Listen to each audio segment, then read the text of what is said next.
हम आपके पास लौटेंगे। इस बीच बड़ी खबर आ रही है, आपको बता दें, बड़ी खबर मुंबई से है। यहां अभिनेता गोविंदा को गोली लगने की खबर आ रही है। गोविंदा को फॉरेन हॉस्पिटल लेकर जाया गया। किसने ये गोली चलाई, कौन था ये गोली चलाने वाला, ये जैसे ही खबर आएगी हम आप तक पहुंचाएंगे। लेकिन बड़ी खबर ये है, जाने माने अभिनेता गोविंदा को गोली लगी, लेकिन गनीमत ये है, राहत की बात यह है कि पांव में गोली लगी है, वरना ज्यादा नुकसान हो सकता था। आपको बता दें, अभिनेता गोविंदा को मुंबई में वो थे जहां पैर में गोली लगी है। बड़ी खबर आपको बता दें, एक्टर गोविंदा को अभी हॉस्पिटल में भर्ती कराया गया है और जो जानकारी मिल रही है, पांव में गोली लगी है। विवेक हमारे साथ। विवेक, क्या अपडेट, क्या जानकारी?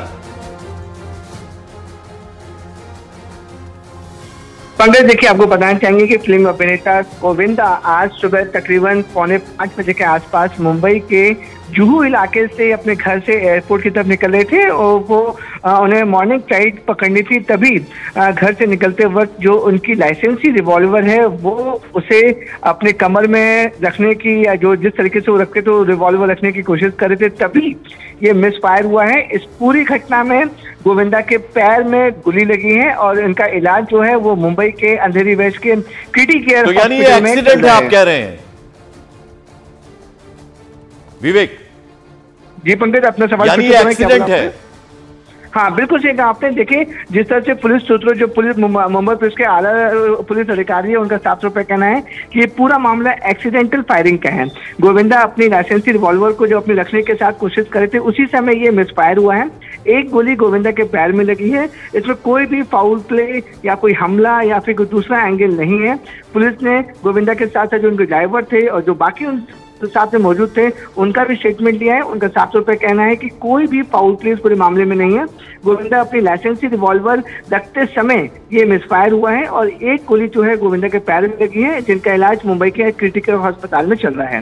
पंकज, तो गलती से गोली चलने की वजह से अपनी ही रिवॉल्वर से, जो कि लाइसेंसी पिस्तौल थी, उसमें गोविंदा को गोली लगी है। दरअसल बताया ये जा रहा है कि फ्लाइट उन्हें पकड़नी थी, सफर तय करना था, जिसके लिए वो घर से निकले तो हुए थे, लेकिन लाइसेंसी रिवॉल्वर भी इस दौरान उनके पास मौजूद थी, जिसकी जानकारी हमें विवेक दे रहा है। विवेक, सेहत संबंधी कोई जानकारी मिल पाई है? हालांकि प्राथमिक जानकारी आपने पूरी डिटेल के साथ दी है, लेकिन पैर में बहुत ज्यादा जख्मी हुए हैं। किस तरह से ये पूरा इलाज इस वक्त जारी है, कोई डिटेल आपके पास?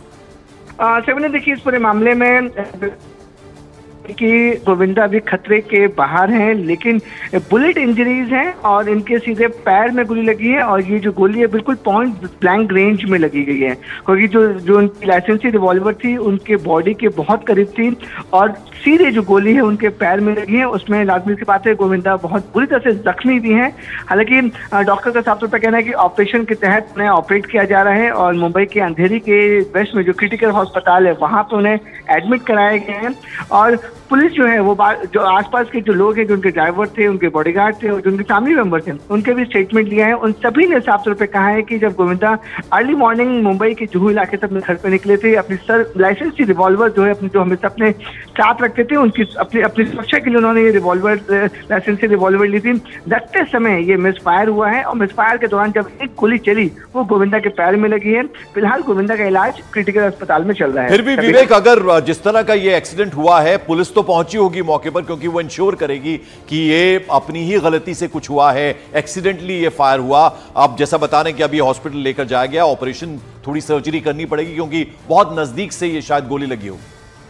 बिल्कुल सही कहा पंकज आपने। देखिए, जब भी कोई फायरिंग इंसिडेंट होता है तो लीगल फॉर्मेलिटीज और पुलिस जो है वो अपनी जो लीगल फॉर्मेलिटीज वो करती है, लेकिन देखिए इस पूरे मामले में पुलिस साफ तौर पर कहना है कि इस मामले में वो फायरिंग रिपोर्ट दर्ज कर सकते हैं, क्योंकि ये जो फायरिंग हुई है वो किसी व्यक्ति के जिसके नाम लाइसेंस है, जिसके नाम रिवॉल्वर ऑथोराइज की गई है, उनके साथ ही ये इंसिडेंट हुआ है। अगर ये लाइसेंसी रिवॉल्वर किसी और के ऊपर फायर होता है तो पुलिस इस पूरे मामले में बाकायदा एफआईआर दर्ज करती है, लेकिन लीगल फॉर्मेलिटी को अगर समझा जाए तो पुलिस इस मामले में सिर्फ एक रिपोर्ट दर्ज करेगी, जो फायरिंग की रिपोर्ट है वो दर्ज करेगी, इसमें कोई एक्यूज नहीं होगा।